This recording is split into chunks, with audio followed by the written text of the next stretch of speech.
अस्सलाम वालेकुम। The topic of discussion is biosynthesis of fatty acids. सबसे पहले हम डिस्कस करते हैं conversion of glucose 6 phosphate into the राइबोलोज 5 phosphate.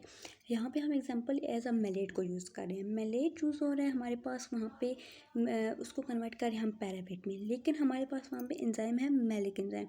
इसके प्रेजेंस में ये रिएक्शन हो रहा है और वहाँ पे हमारे पास NADPH और जो है हमारे पास हाइड्रोजन आयन पॉजिटिव वो भी प्रेजेंट है। कन्वर्ट मैलेट कन्वर्ट हो जाएगा पैरावेट में प्लस कार्बन डाइऑक्साइड। जब ये रिएक्शन पेंटोस फॉस्फेट पाथवे पे जाएगा, मतलब NADP पॉजिटिव प्लस NADPH में कन्वर्ट होगा, फिर दोबारा फर्दर कन्वर्ट होगा तो राइबोलोज 5 फॉस्फेट में कन्वर्ट हो जाएगा। The fatty acid synthesis repeated to form palmitate 16 carbon. इस बात का क्या मतलब है? इस बात का मतलब है कि जो पैलिमेटेड 16 कार्बन कंपाउंड है ये बार बार रिपीटेडली सिंथेसाइज हो जाता है फैटी एसिड में। ये कैसे होता है, इसके कौन कौन से एंजाइम हैं ये हम आगे डिस्कस करेंगे। अब हम एंजाइम देखते हैं फैटी एसिड सिंथेसिस में एंजाइम कौन से होते हैं। कंडेंसेशन के लिए कंडेंसेशन विद एसीटेट किसके साथ होती है? Beta keto acyl ACP synthase के साथ होती है। Reduction of carbonyl to hydroxyl, ये याद रखनी है कि जो रिडक्शन है वो कार्बोनल टू हाइड्रोक्सल हो रही है, वो किसके थ्रू हो रही है? Beta keto acyl ACP reductase के साथ हो रही है। Dehydration of alcohol to alkene, dehydration हो रही है लेकिन किसकी हो रही है? अल्कोहल टू अल्कीन की हो रही है। वहाँ पे कौन सा एंजाइम हमारे पास रिएक्शन करवा रहा है? बीटा हाइड्रोक्सल ACP डिहाइड्रेट्रेस DH वहाँ पे करवा रहा है। अब रिडक्शन किसके साथ हो रही है? रिडक्शन ऑफ अल्कीन की हो रही है टू अल्केन, अल्कीन की हो रही है to alkane. Enoyl ACP reductase ER और हो रहा है चेन ट्रांसफ़र वहाँ पे हो रहे हैं और चार्जिंग हो रही है। वहाँ पे हमारे पास malonyl acetyl CoA ACP transferase भी काम करता है। Cleavage of palmitate from ACP ट्राइट्रोसिस। अब हम डिस्कस करते हैं कि स्टोमेट्री ऑफ पैलिमेटेट, मतलब पैलिमेटेट 16 कार्बन कंपाउंड में कौन कौन से एंजाइम्स, कौन कौन से रिएक्शन हो रहे हैं जिसके थ्रू पैलिमेटेट बार बार सिंथेसाइज हो रहा है। सबसे पहले हम देखते हैं कि जो 7 साइकिल्स होते हैं कंडेंसेशन के, रिडक्शन के, डिहाइड्रेशन के, एरिडक्शन के यूजिंग, लेकिन एक बात याद रखने वाली है कि वहाँ पे NADPH यूज़ होगी। वो क्यों यूज़ होगी? वो हमें रिड्यूस करने के लिए, जो बीटा ग्रुप है और एंड ट्रांस डबल बॉन्ड को रिड्यूस करने के लिए हमारे पास NADPH यूज़ होगी। स्टोमेट्री ऑफ पैलिमेटेट सिंथेसिस में हमारे पास आ रहा है एसिटाइल CoA और वहाँ पे 7 मिनॉल CoA आएंगे और वहाँ पे हमारे पास 14 NADPH भी यूज़ होंगे और 14 हाइड्रोजन ही यूज़ होंगे। पैलिमेटेट होगा 7 कार्बन डाइऑक्साइड और जब आगे जाएगा तो 14 NADPH positive and 8 CoA plus 6 H2 बन जाएगा। मेनॉल CO की सिंथेसिस में कौन कौन से एंजाइम्स यूज़ हो रहे हैं? वहाँ पे 7 एसिटाइल CoA हैं, 7 कार्बन डाइऑक्साइड है प्लस 7 ATP। जब ये रिवर्स, जब आगे रिएक्टेंट्स प्रोडक्ट्स बनाएंगे तो वहाँ पे क्या होगा? 7 मिनॉल CoA बन जाएगा, 7 ADP बन जाएगा और 7 पोटाशियम आयन और 7 हमारे पास हाइड्रोजन के आयन बन जाएंगे। ओवरऑल जब ये सारी स्टोमेट्री में इसकी जब सिंथेसिस होगी तो ओवरऑल कौन से रिएक्टेंट्स बनेंगे और प्रोडक्ट्स कौन से बनेंगे वो देखते हैं। 8 एसिटाइल CoA, 14 NADPH, 7 ATP और 7 हमारे पास H प्लस आयन है और पैलिमेटेट है। 14 NADPH यूज़ होगा, 8 CoA and 6 H2O plus 7 ADP plus 7 P।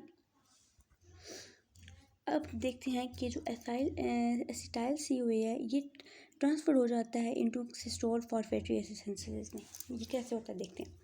हमें पता है कि जो एसिटाइल CoA है वो माइटोकॉन्ड्रिया के अंदर फॉर्म होता है, लेकिन जो फैटी एसिड है वो तो सिस्टोल के अंदर बनते हैं। तो इसलिए एसिटाइल CoA जो उसको ईजी है उसको ट्रांसपोर्ट होना इनटू सिस्टोल के अंदर, लेकिन सारे जब रिएक्शन एसिटाइल CoA से ट्रांसपोर्ट होकर सिस्टोल में कन्वर्ट हो जाता है तो वहाँ पे 2 ATPs यूज़ होते हैं।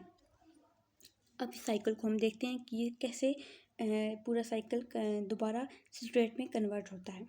सबसे पहले हमारे पास आएगा सिस्टोल। सिस्टोल में हमारे पास ATP यूज़ होगी और पोटाशियम आयन यूज़ होंगे। वहाँ पे हमारे पास एंजाइम आएगा CoA प्लस माइनस SH आएगा, तो ये कन्वर्ट होगी ऑक्सलेट बना देगा। मेलेट ऑक्सलेट बना देगा। जब ये ऑक्सलेट बनाएगा तो वहाँ पे एंजाइम दोबारा रिएक्ट करके ऑक्सीजन के साथ मैलेट डिहाइड्रोजनेस के साथ मिल के रिएक्शन करवाएंगे और वो पैरावेट में कन्वर्ट हो जाएंगे। लेकिन जब पैरावेट में कन्वर्ट हो जाएंगे तो वहाँ पे एक ट्रांसपोर्टर है, उसे हम कहते हैं कि pyruvate transporter. Pyruvate transporter malate alpha ketoglutarate transporter की मदद के साथ रिएक्शन करवाएगा और वो रिएक्शन होगा एटीपी का, पोटाशियम आयन का, एटीपी का और कार्बन डाइऑक्साइड का। ये रिएक्शन पैरावेट कार्बोक्सिलेज एंजाइम करवाएगा और वो कन्वर्ट करवा देगा मैलेट में। जब मैलेट में कन्वर्ट हो जाएगा तो वहाँ पे एंजाइम आएगा मैलेट डिहाइड्रोजनेज, वो रिएक्शन करवाएगा NADH+ हाइड्रोजन आयन का और वो ये उसको सिट्रेट की सिंथेसिस करवाएगा। वहाँ पे सिट्रेट की सिंथेसिस होगी इनर मेम्ब्रेन में भी और आउटर मेम्ब्रेन में भी। अब हम देखते हैं कि फैटी एसिड सिंथेसिस जो है वो टाइटली रेगुलेटेड है विद एसिटाइल-CoA एंजाइम। कैसे टाइटली रेगुलेटेड है? सबसे पहले हमें पता है कि एसिटाइल-CoA जो है ये बहुत रेट लिमिटिंग स्टेप है। ACC is feedback inhibited by palmitoyl CoA। ACC is activated by citrate. ACC को हम एक्टिवेशन के लिए सिट्रेट की ज़रूरत होती है और जो सिट्रेट है वो मेड होता है एसिटाइल-CoA से और वो कहाँ फार्म होता है? सिंपल माइटोकॉन्ड्रिया के अंदर। जब सिट्रेट सिग्नल मतलब उसकी एक्सेस हो जाती है बहुत ज़्यादा, सिट्रेट सिग्नल्स की जब बहुत ज़्यादा एक्सेस हो जाती है या एनर्जी ज़्यादा प्रोड्यूस होती है तो वो जो होता है वो सिग्नल एनर्जी को फैट में कन्वर्ट करवा देते हैं। जब एसिटाइल-CoA फैट में कन्वर्ट हो जाएगा या कन्वर्टेड इनटू सिट्रेट हो जाएगा तो वहाँ पे ये सिस्टोल के अंदर एक्सपोज हो जाएगा, वहाँ पे ये नज़र आएगा। देन अब डिस्कस करते हैं कि पालीमेटेट कैन बी लेंथड और लॉन्गर चेन फैटी एसिड।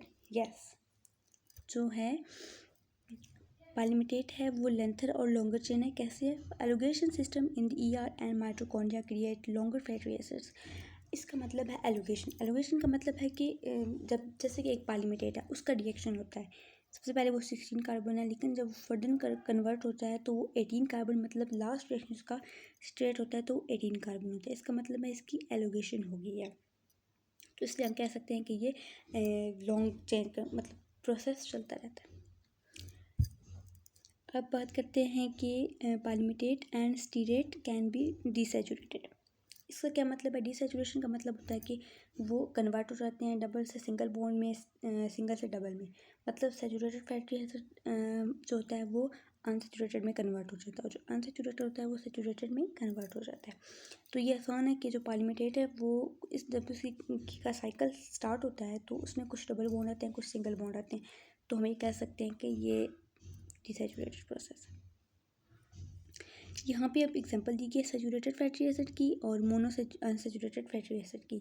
यहाँ पे सिर्फ सिंपल है सैचुरेटेड में कि हम लोगों ने वहाँ पे सिंगल बॉन्ड लगाया है और मोनो अनसैचुरेटेड में डबल बॉन्ड का इजाफा है। बाकी सब रिएक्शन NADPH की प्रेजेंस में हो रहे हैं और सैचुरेटेड में Fe2+ है और अनसैचुरेटेड में Fe3+ है, बाकी सब सेम है।